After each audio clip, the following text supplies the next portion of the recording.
Hello everyone, good morning to all of you बच्चों। कैसे हो आप सभी लोग। लास्ट लेक्चर में हमने ओसियम के फर्स्ट चैप्टर का इंट्रोडक्टरी पार्ट कंप्लीट कर लिया था। Got it. देन अब उसके आगे हमें इस चैप्टर के मीनिंग्स, डेफिनेशंस, ये सारे पॉइंट कवर करने हैं। तो वन बाय वन पढ़ते देखिए बेटा। फिर आगे तो आज का पॉइंट हम स्टार्ट करते, ठीक है। सभी लोग जल्द से जल्द क्लासेस ज्वाइन कर लीजिए ताकि बाद में आपका कोई पार्ट मिस ना हो, क्योंकि एक बार जो इन डिटेल पढ़ाया जाएगा फिर वो आपको रिकॉर्डेड में देखना पड़ेगा, फिर लाइव बैचेस में आपके डाउट्स क्लियर नहीं होंगे। लाइक दैट लॉस आपका ही है। So please do it fast, join fast and getting fast the knowledge of OCM in detail. Got it. Okay, तो देखिए मीनिंग एंड डेफिनेशन में क्या बोला है। while achieving goal of an individual or organization, जब कभी भी इंडिविजुअल को आपके ऑर्गेनाइजेशन का और उसका खुद का गोल अचीव करना है तो it is always important to use a different system और टेक्निक्स। जैसे कि फॉर एग्जाम्पल आप लोगों को 12th बोर्ड में अच्छे मार्क्स मिलवाने हैं, जैसे स्टेट में से फर्स्ट आना है, कॉलेज में से फर्स्ट आना है, हमारे डिस्ट्रिक्ट में से फर्स्ट आना है, हमारे क्लास में से फर्स्ट आना है, एन नंबर ऑफ थिंग्स ना। हर एक का अपना अपना क्राइटेरिया अलग है, तो हर कोई अपनी अपनी टेक्निक भी अलग यूज करता है, बराबर है। So then some of these techniques are accepted universally. उन टेक्निक में से कोई टेक्निक्स जो यूनिवर्सली एक्सेप्टेड है, वर्ल्ड में कहीं पे भी जाओ वही टेक्निक यूज होगी। समझ में आया। अपनी अपनी टेक्निक होती है। जैसे फॉर एग्जांपल एक बार लिखा इज इक्वल टू 10 बार बका, मतलब एक बार लिखे वाला 10 बार बोलने के बराबर है। तो बहुत सारे स्टूडेंट्स लिख लिख के लर्न करते हैं।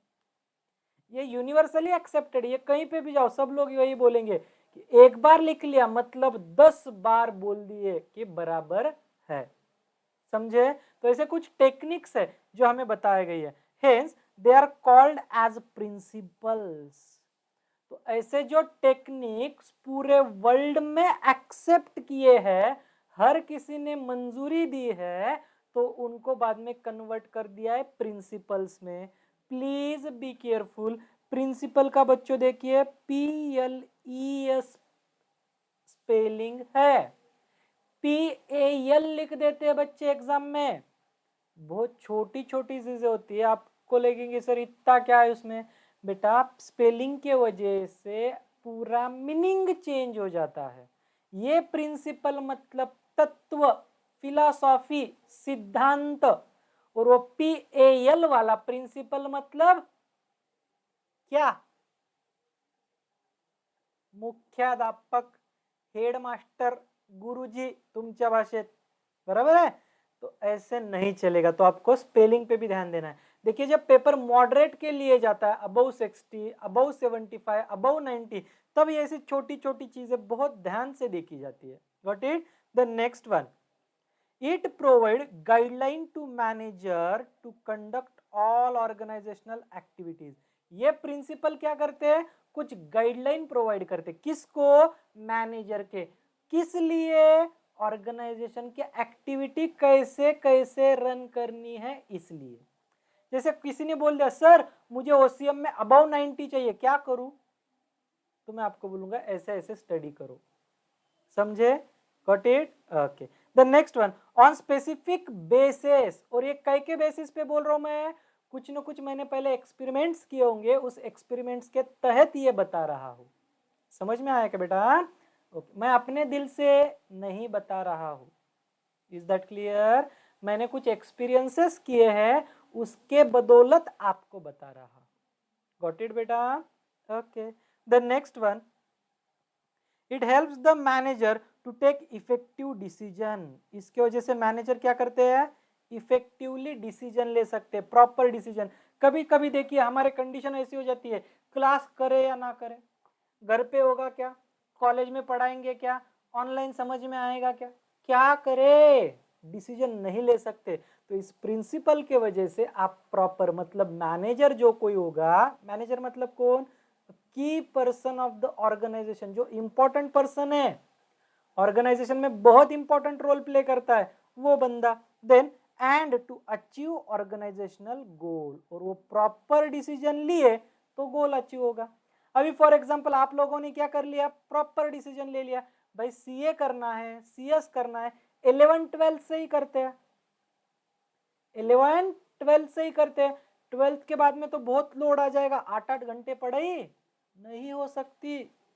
चलो 11 से करते 1 घंटा, 12 से 2 घंटे, और 12th के बाद रोज के 4, 6, 8, 10, 12, 14 जैसे जैसे एग्जाम आएगी तो ऐसे तैसे आपके घंटे पढ़ाई के बढ़ते जाएंगे, और इसकी वजह से आपका गोल क्या हो जाएगा, अचीव, फर्स्ट अटेम्प्ट में पास हो जाओगे आप लोग। Is that clear? Okay. Then अभी वो देखिए, ये हमें डेफिनेशन बोला गया है, क्या है, प्रिंसिपल। कौन सा डेफिनेशन है ये, प्रिंसिपल का बेटा, ध्यान दीजिए। Principle is defined as fundamental truth. Fundamental truth मतलब दुनिया के किसी भी कोने में जाओ ये बात सच ही रहेगी। जैसे सूरज पूरब की तरफ से निकलता है, पश्चिम को सनराइज या सनसेट होता है, सनसेट होता है, गॉट इट, लाइक दैट। सूर्यास्त पश्चिम को ही होता है। दुनिया में कहीं पे भी जाओ ना, चेंज होने वाला है।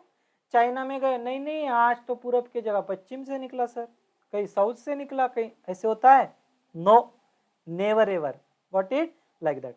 और प्रपोजिशंस दैट, ऐसे कुछ कैलकुलेशंस मतलब कुछ फिनोमिनन बताई जाती है, that serve as the foundation, वो एक बेस बोल के समझा जाता है, फॉर सिस्टम और बिलीफ, जिसपे भरोसा रखा जा सके, और behaviour for chain of reasoning, जिससे अपन रीजन बना सके, उसके लिए कुछ न कुछ बेस लगता है। जैसे फॉर एग्जांपल कुछ लोग बोलते मैंने भूत देखा, भाई बेस क्या है, कैसे था, क्या था, चल हमें भी लेके चल, बताए, बेस बता ना कहाँ देखा था, बेस जरूरी है। जैसे लोग बोलते हैं अमावस के दिन दिखेगा, पूनम के दिन दिखेगा, झाड़ के ऊपर बैठे, बेस किया है ना कुछ न कुछ, समझ में आ रहा है, बेस। फॉर एग्जांपल वहां पे झाड़ ही नहीं होगा तो दिखेगा नहीं, उस दिन जिस दिन गए उस दिन अमावस ही नहीं थी, दिखेगा नहीं, पूनम नहीं थी, दिखेगा नहीं, कुछ न कुछ बेस जरूरी होता है। तो प्रिंसिपल बनने के लिए जो फंडामेंटल ट्रूथ है और कुछ प्रपोजिशंस है, वो ऐसे फाउंडेशन बेस बोल के काम करे बे, जिससे आप रीजनिंग कर पाओगे। Is that clear? ओके। ये definition exam point of view से आईएमपी नहीं है, सिर्फ मैंने एक्सप्लेन की है, आईएमपी करके दिया नहीं। प्रिंसिपल मतलब समझा बेटा, एक ऐसा फाउंडेशन बेस जिसपे आप रीजनिंग कर सको, रीजन्स बता सको, कारण दाखवू शकतात किंवा त्या कारणाच्या बळावर विचार करू शकतात, आणि ते जगाच्या पाठीवर कुठेही गेला तर त्रिकाल बाधित सत्य असतील, अशा फिनॉमिनॉनना, अशा फ्रेजला, अशा माहितीला किंवा अशा माहितीच्या समूहाला प्रिंसिपल, तत्व किंवा सिद्धांत असे म्हणतात। समझ में आया बेटा? ओके। अभी देखिए उन्होंने एक्सप्लेन कर दिया, जो मैंने बोला था वही एक्सप्लेन किया है। In a simple words, techniques और system which give one directional result.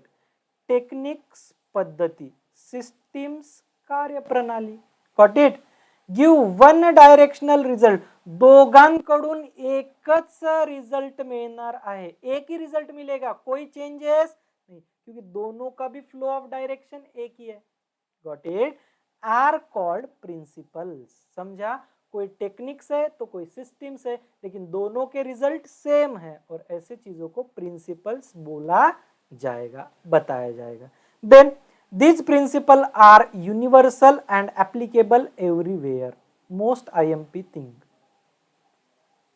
ये जो प्रिंसिपल्स है ये दुनिया के किसी भी कोने में जाओ एप्लीकेबल होंगे, कहीं पे नहीं होते ऐसे। जैसे मैंने थोड़ी देर पहले बोला, सूरज कहां से निकलता है बेटा, पूरब से निकलता है। ये कहीं पे भी जाओ, दुनिया के किसी भी कोने में जाओ तो सेम थिंग है। कहीं चेंज होने वाला है नहीं।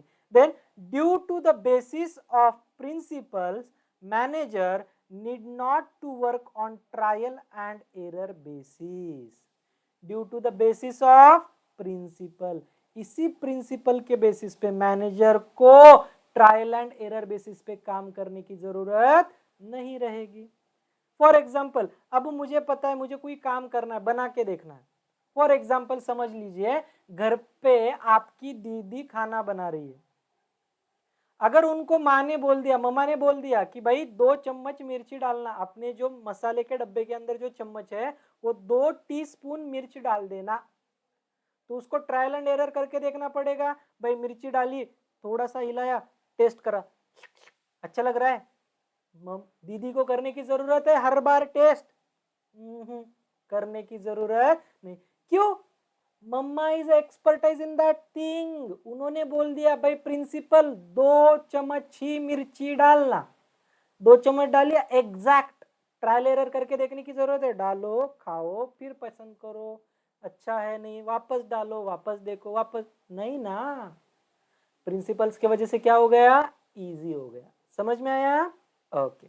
The next one, for example in a cricket or in any other game, total play is designated and divided between the players according to their qualities. Mahendra Singh Dhoni क्या करता है बेटा? कीपरिंग बहुत अच्छी करते, बैटिंग बहुत अच्छी करते, लेकिन बॉलिंग नहीं कर सकते, बिल्कुल नहीं। हाँ, समझ में आया? हरभजन सिंह बॉलिंग अच्छी कर लेते हैं, स्पिन।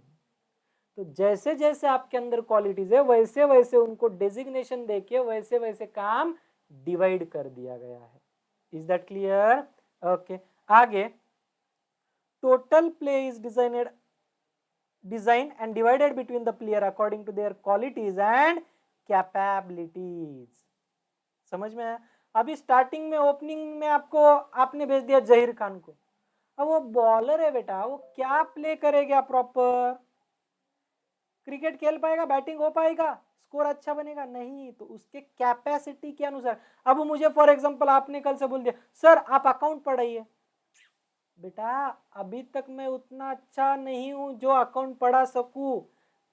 आपके लेवल पे आके, मैं थ्योरी सब्जेक्ट्स में स्पेशलाइज हूं, तो मैं थ्योरी जितनी अच्छे से आसानी से पढ़ा सकता हूं, उतना अभी प्रैक्टिकल या मैथ्स पढ़ाने बोलोगे तो मैं पढ़ा नहीं पाऊंगा। समझे बेटा? Next one, in terms of management it is called as division of work, और इसी को ही बोला जाता है कि वर्क का डिवीजन किया। जैसे देखिए फॉर एग्जांपल, शादी में गए हो कभी किसी के? हाँ सर गए ना बाबा, बचपन से आज तक गए हो ना शादी में? हाँ। शादी में गए जाने के बाद केटर्स होते हैं, केटरर जिसको हम कहते हैं, केटर्स कहते हैं जो कुछ। अब उनमें भी क्या होता है? बनाने वाला कुक, हिंदी में वस्ताद, मराठीत आचारी एक होता है। उनके हाथ के नीचे रोटियां बेलने के लिए अलग और रोटियां सेकने के लिए अलग 3-4 हेल्पर होते हैं जो सब्जी कट करते हैं, और बनाने का काम आचारी खुद करता है। अब ये सारे काम अकेला आचारी कर पाएगा क्या? रोटियां भी बनाना, वो बनाना भी, सेकना भी, और उधर परोसना भी, इधर सब्जी भी काटना, सब्जी भी नहीं ना। तो काम डिवाइड करने से जल्दी बनेगा, अच्छा बनेगा। अब ये सब काम आचार्य खुद करेगा तो इधर सब्जी बनाते वक्त थक जाएगा, थकने के बाद अच्छी टेस्टी सब्जी बनाएगा नहीं। समझ में आया? Got it? वैसे ही which is one of the principle of management, और ये भी एक मैनेजमेंट का प्रिंसिपल है। क्या? काम डिवाइड कर दीजिए। सिंपल सा एग्जांपल अपने एकेडमी पे देख लो। भाई अकाउंट्स पढ़ाना है, जादव सर है। थ्योरी सब्जेक्ट ओसीएम एसपी पढ़ाना है, मैं हूं। सीए का थ्योरी सब्जेक्ट लॉ पढ़ाना है, साके सर है। सीएस का लॉ पढ़ाना है, मैं हूं। Got it? ऐसे हर एक को अपने अपने सब्जेक्ट में स्पेशलाइजेशन देने की वजह से रिजल्ट हाईएस्ट लगता है, बच्चों को कंसेप्चुअल क्लैरिटी मिलती है, और सब कुछ time to time proper way में काम पूरा होता है। समझ में आया? Next one, nature of principles of management. ऊपर वाला डेफिनेशन और मीनिंग समझा बेटा प्रिंसिपल का? ओके, अब नेक्स्ट पॉइंट देखते हैं, nature of principles of management. Got it? देखिए, अब यहाँ पे बहुत सारे प्रिंसिपल्स दिए गए हैं, नेचर ऑफ प्रिंसिपल, नेचर्स दिए गए। अब इतने कितने 7 है। अभी 7 के साथ कैसे याद रखेंगे, इसके लिए आपको बेटा एक मेमोरी टेक्निक दी जाएगी। ओके, चलो पहले समझ लेते हैं, क्योंकि पहले ही मेमोरी टेक्निक बताऊंगा तो आगे समझने के फंदे में आप पढ़ोगे नहीं। तो पहले ये पूरे एक्सप्लेन करते हैं और देन आपको मेमोरी टेक्निक देते हैं। Got it? ओके, चलिए फिर, management principles are formed, highlight करके रखो, to guide and influence the behaviour of employees. ये प्रिंसिपल किस लिए दिए जाते हैं बेटा, कि उनको, उनके एम्प्लॉय को, ऑर्गेनाइजेशन में काम कौन करने वाला है, एम्प्लॉय, तो एम्प्लॉय को गाइड करने के लिए, उनके बिहेवियर पे इन्फ्लुएंस, परिणाम करण्यासाठी, जसं की जो जास्त काम करेल त्याला बोनस, हर एक एम्प्लॉय ज्यादा काम करेगा, जो कम काम करेगा उसको पेमेंट से कम पैसा दिया जाएगा, फिर हर कोई इफेक्टिवली काम करेगा, तो उनके बिहेवियर में परिणाम हुआ ना, तो that is influence the behaviour of employees. These principle insist on improving efficiency. अब मैंने बोल दिया, फॉर एग्जाम्पल 8 घंटे वर्किंग आवर है, बोले ठीक है। अब 8 घंटे में मैंने बोल दिया ऑन एन एवरेज हर एक बंदे को 80 प्रोडक्ट्स बनाने हैं। 8 घंटे में 80, मतलब 1 घंटे में कितने बच्चों, अरे मैथ्स के दुश्मनों, कॉमर्स के बच्चों, 8 घंटे में 80 मतलब 1 घंटे में 8 प्रोडक्ट, 8 प्रोडक्ट, 10 10 क्या 8, एग्जैक्टली 10 प्रोडक्ट। ओके, ध्यान में रखना, सर कंफ्यूज करते हैं, सो प्लीज ध्यान रखना अपना। तो 1 घंटे में कितने प्रोडक्ट बनाने बेटा, 10। अब मैंने बोल दिया अगर कोई एम्प्लॉई 80 के ऊपर प्रोडक्ट्स बनाता है तो उसको एक्स्ट्रा पेमेंट दूंगा, तो वो एम्प्लॉय काम ज्यादा करेगा या कम करेगा, ज्यादा करेगा, समझे? फॉर एग्जाम्पल मैंने आपको बोला कि कल आते वक्त डेफिनेशन पढ़ के आओ, जो बंदे लर्न करके आएंगे उनको कैडबरी दूंगा, तो आप उस कैडबरी के लालच के तहत डेफिनेशन लर्न करके आओगे कि नहीं आओगे? लालच आहा लचपच, लालच बहुत बुरी चीज है, हाँ? लालच बहुत बुरी चीज है। तो जिनको ज्यादा पैसे कमाने वो स्टैंडर्ड टाइम पीरियड में ज्यादा से ज्यादा प्रोडक्ट करेंगे। और ऑर्गेनाइजेशन के पॉइंट ऑफ व्यू से सोचिए, जितने ज्यादा प्रोडक्ट उतना ज्यादा सेल, उतना ज्यादा प्रॉफिट। तो कोई भी ओनर क्या सोचेगा, प्रॉफिट ज्यादा करना है या कम करना है, ज्यादा करना है।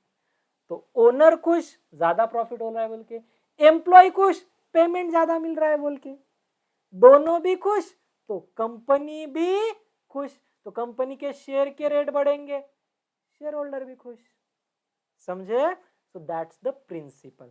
तो आगे देखिए क्या बोला है फिर, organisation resources in terms of profit. अभी मैंने बोला कि जैसे आउटपुट बढ़ेगा, सेल बढ़ेगा, सेल बढ़ेगा, तो इसका इफेक्ट कहां पे दिख के आएगा, अंडरलाइन करो बेटा, इन terms of profit, in terms of नफा, प्रॉफिट, गॉट इट, मुनाफा बढ़ेगा। Next one, these principles also focus on the best coordination between superior, subordinates and all the members of organization। और ये सब करने के लिए हायर लेवल से लेके मिडिल लेवल से लेके लोअर लेवल के अंदर प्रॉपर चेन ऑफ कम्युनिकेशन होना चाहिए, कोऑर्डिनेशन होना चाहिए, तब जाके इफिशियंसी बढ़ेगी। अगर नहीं रहेगा तो इफिशियंसी बढ़ेगी। फॉर एग्जाम्पल मैंने डायरेक्ट 5 बजे क्लास चालू कर दिया, आपको मैसेज डाला ही नहीं, तो आप लोग ज्वाइन हो गए क्या बेटा? नहीं। अब मैंने दोंडीराम भैया को बोला ही नहीं, अपने जो ऑफिस मेंबर है दोंडीराम भैया, दोंडू भैया, उनको बोला ही नहीं भाई मैं 6:30 बजे रख रहा हूँ, या मैं 7 बजे लेक्चर रख रहा हूँ, या मैं 8 बजे रख रहा हूँ, तो साके सर को समझेगा, उनका लॉ का लेक्चर उनको कितने बजे रखना है, नहीं समझेगा। Got it. तो पहले प्रॉपर कोऑर्डिनेशन होना चाहिए हायर लेवल में, फिर हम बोल लेंगे दोंडू दादा को, क्या बोलेंगे दोंडू दादा को, दोंडीराम भैया मैं आज 6:30 को लेक्चर रख रहा हूँ, तो वो बोलेंगे ठीक है। फिर मैं साके सर को 7:30 को रखने बोलता हूँ, फिर साके सर 7:30 को रखेंगे। ये सारी चीजें आपको प्रॉपर टाइम पे कम्युनिकेट की जाएगी दोपहर में, फिर आप शाम में प्रॉपर टाइम पे अटेंड हो जाओगे। इज दैट क्लियर बेटा? ओके। तो इस वजह से जब तक प्रॉपर बेस्ट कोऑर्डिनेशन नहीं होता है किसके किसके बीच में, सुपेरियर सबऑर्डिनेट। सुपेरियर मतलब कौन, लिख लो एग्जांपल यहाँ पे, सर लोग। सबऑर्डिनेट्स मतलब धोंडू भैया।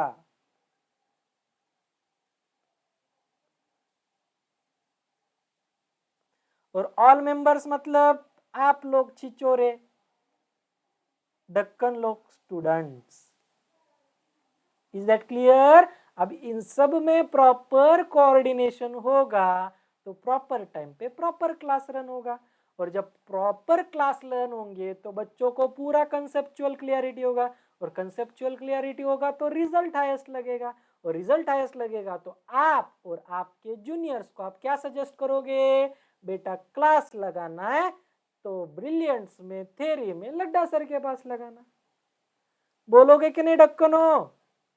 यस, 101%। आप नहीं बोलोगे तो आपकी आत्मा बोलेगी। क्यों? क्योंकि मैं आत्मा से आपको पढ़ा रहा हूँ, जी जान से। देखा होगा, देखिए इतना सा पैराग्राफ है, लेकिन पिछले मैं नियर अबाउट 25 मिनट से इतना सा ही एक्सप्लेन कर रहा हूँ। कॉलेज में इतने डिटेल होगा नहीं होगा पता नहीं, फिर भी आपको समझेगा नहीं समझेगा पता नहीं। सो प्लीज बी केयरफुल, ध्यान दीजिए, हर एक चीज आपको अच्छे से बताई जाएगी। ठीक है, चलो नेक्स्ट वन। एग्जाम्पल भी देख रहे हो आप कितने अच्छे अच्छे लिए मैंने। The next one, the nature of the management principle is given below. अभी कुछ नेचर्स बताए वाले। नेचर मतलब क्या सर? नेचर म्हणजे निसर्ग नहीं बेटा, स्वभाव। अब सर मैनेजमेंट का क्या स्वभाव होगा? चारित्र्य। क्या क्या गुण संपन्न होता है मैनेजमेंट, वही बताया। सबसे पहला यूनिवर्सल एप्लीकेशन, दुनिया के किसी भी कोने में जाके आप ये अप्लाई कर सकते हो। फॉर एग्जांपल अमेरिका में चले गए, एप्पल कंपनी में अप्लाई कर सकते हो, no issue. Got it? Okay. India में आ गए, रिलायंस कंपनी में अप्लाई कर सकते हो। जापान में चले गए, फिलिप्स कंपनी है, अप्लाई कर सकते हो। कहीं पे भी जाओ, किसी भी दुनिया के कोने, ये प्रिंसिपल्स आप बिना डरे अप्लाई कर सकते हो। क्यों? यूनिवर्सली एक्सेप्टेड, सब लोगों ने एक्सेप्ट किया है। जैसे सूरज कहां से निकलता है? पूरब से। दुनिया के हर एक बच्चे से लेके बूढ़े तक एक्सेप्ट किया है कि नहीं किया है? तो जिन लोगों ने पढ़ा है वो सब लोग ये भी प्रिंसिपल एक्सेप्ट करेंगे। इज दैट क्लियर बेटा? ओके। तो देखिए, the principle of management are, highlight करके रखो नालायको, universal in nature.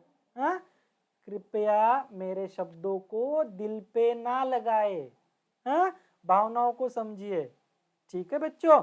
Next one, universal in nature मतलब ऊपर लिख के रख लो, एक्सेप्टेड एवरीवेयर। Accepted everywhere. देखिए अब थ्योरी जब लिखोगे, दो सेंटेंस रेडी हो गए। The principle of management are universal in nature, पहला सेंटेंस। कुछ दिक्कत है लिखने में? नहीं तो management's principle are accepted everywhere, one and the same. Sentence दो हो गए, लिखना दो हो गया। लिखनी हर एक हेडिंग के नीचे 4 लाइनें, दो तो मैंने बता दी, दो तो आपने भी लिख दी, बची 2 लाइनें। थ्योरी आंसर लिखना लड्डा सर के पास दिक्कत वाली बात नहीं है, डोंट वरी। 2 सेंटेंस हो गए। पहला sentence, the principle of management are universal in nature, means the principle of management accepted everywhere in the world। दूसरा सेंटेंस हो गया, then that means they can be applied to, highlight करके रखना,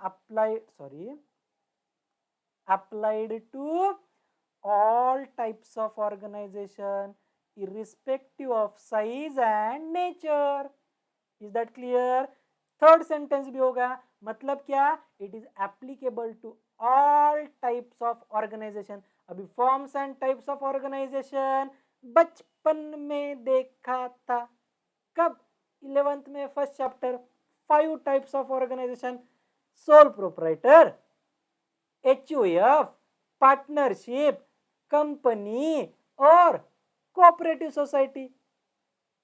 बचपन वाले दिन याद है नालायक को? BMW बेसिक में वंदे नहीं चलेंगे, बेसिक्स अच्छा होना चाहिए. तो कोई भी टाइप ऑफ रहने दो, वहां फिर सोल प्रोप्राइटर रहने दो, HUF रहने दो, पार्टनरशिप, कंपनी को कुछ भी रहने दो, हर जगह ये अप्लाई होगा. भले ही आपकी कंपनी छोटी रहने दो, भले ही आपकी कंपनी बड़ी रहने दो, भले अपना सोल प्रोप्राइटर का छोटी पान पट्टी रखो या बड़ा बुक स्टॉल रखो, हर जगह पे एप्लीकेबल होगा, मतलब होगा, नो डाउट. जैसे ब्राह्मण लोग बोलते हैं ना, डोळ्याला पाणी लावा. लावा का लावा, कशा ना, एक्सेप्टेड एव्हरीवेअर, कुठं पण, irrespective of size, type, form. Okay, next, their results may vary. Results may vary, जैसे अब मैं पढ़ाते वक्त आप सबको सेम पढ़ा रहा हूं ना, कि किसी के परसेंटेज देख के उसको अलग, उसको अलग, कोई लड़कियां होगी तो उनको अलग, ऐसे कर रहा हूं? नहीं, सबको सेम पढ़ा रहा हूं, लेकिन आपके रिजल्ट एक जैसे आएंगे, अलग अलग, क्योंकि मानुष व्यक्ति की प्रकृति, जितने बच्चे उतनी थिंकिंग कैपेसिटी अपनी अपनी अलग, तो रिजल्ट्स में वैरी, कंपल्शन अलग आएंगे, ऐसे हो सकते हैं. देन एंड एप्लीकेशन में भी मॉडिफाइड. अभी किसी बच्चे को याद ही नहीं रह रहा, सर क्या करूं, याद नहीं आ रहा. बेटा एक बार लिखने से नहीं आ रहा ना, 4 बार लिख, 2 बार लिख, 10 बार लिख. हमारा एम है मार्क मिलाना, मेहनत तो करनी पड़ेगी. Got it? मेहनत आप करोगे तो रिजल्ट भी आपका ही बेटर आएगा. समझ में आया? Okay, next one, but these are suitable for, highlight करके रखना, suitable for all kinds of organisation. 4 sentence हो गया. पहला देखा हमने irrespective of size and nature, मतलब थर्ड वाला. फोर्थ वाला डाल दिया, it is applicable and suitable to every type of organisation. and similarly they are applicable to all levels of management. all levels, ये देखो ऊपर आ गए all levels. कौन सी बेटा? ये देखो, superior, subordinates and all members. यानी तीनों लेवल आ गए, सर आ गए, दोंडू भैया आ गए और आप लोग आ गए. अब इसके सिवा बचा कौन? कोई भी नहीं. Applicable to all level. समझ में आया? ये हो गया आपका 4th 5th सेंटेंस. अब और कितना लिखोगे एक पॉइंट के नीचे? अब मेरी क्या जान लोगे नालायक को? इतना लिख दिया काफी है, मोर देन इनफ. तो कौन से सेंटेंस? फिर से एक बार, स्टार्टिंग हेडिंग पॉइंट क्या था बेटा? Universal application. हेडिंग करने का, मस्त अच्छी अंडरलाइन मारने का, नीचे लिखने का क्या? The principles of management are universal in nature. The principle of management accepted everywhere. Third point लिखने का क्या? applied to the principle of management, or it is, or they are applied to all types of organization irrespective of their size and nature. Third sentence हुआ.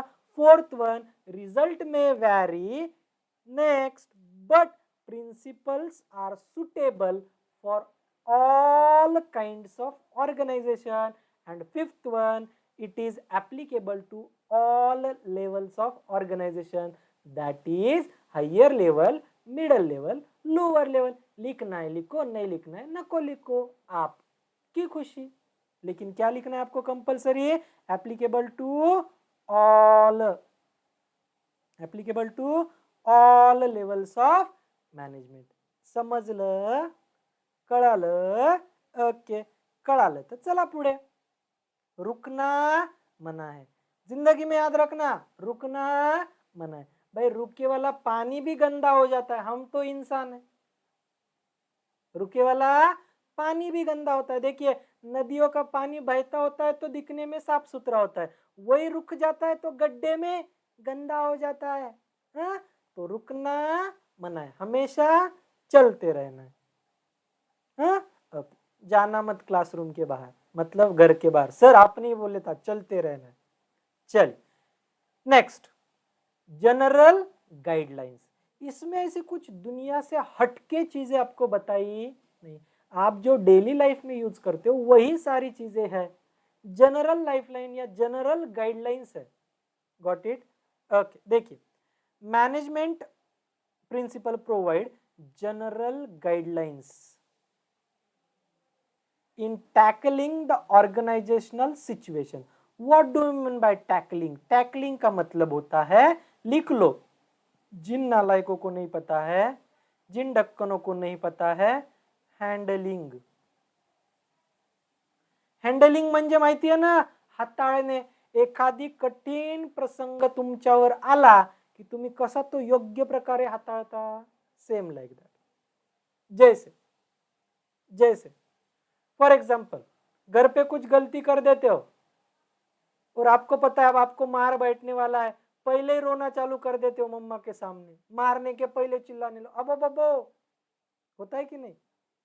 Same like है। तो आपने ये क्या कर लिया, सिचुएशन टैकल कर ली। मम्मी ने एक थप्पड़ दी कि जोर जोर से चिल्लाना, मतलब उधर से दादा दादी आते गुस्सा करते मम्मी को, किती मारायली ग तू लेकराला, जीव घेती का काय त्याच, लाइक दैट।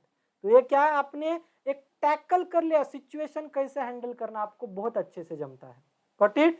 तो then in tackling the organizational situation wisely as well as in solving the problems। तो क्या करते हैं, ये जनरल गाइडलाइन, ये प्रिंसिपल्स आपको प्रोवाइड करते हैं एक जनरल गाइडलाइन, जिससे हैंडलिंग और टैकलिंग, टैकलिंग याद नहीं रहा तो कौन सा वर्ड दिया मैंने आपको, हैंडलिंग, क्या क्या सिचुएशनल वाइजली, और सिचुएशन, कुछ सिचुएशन आ सकती है।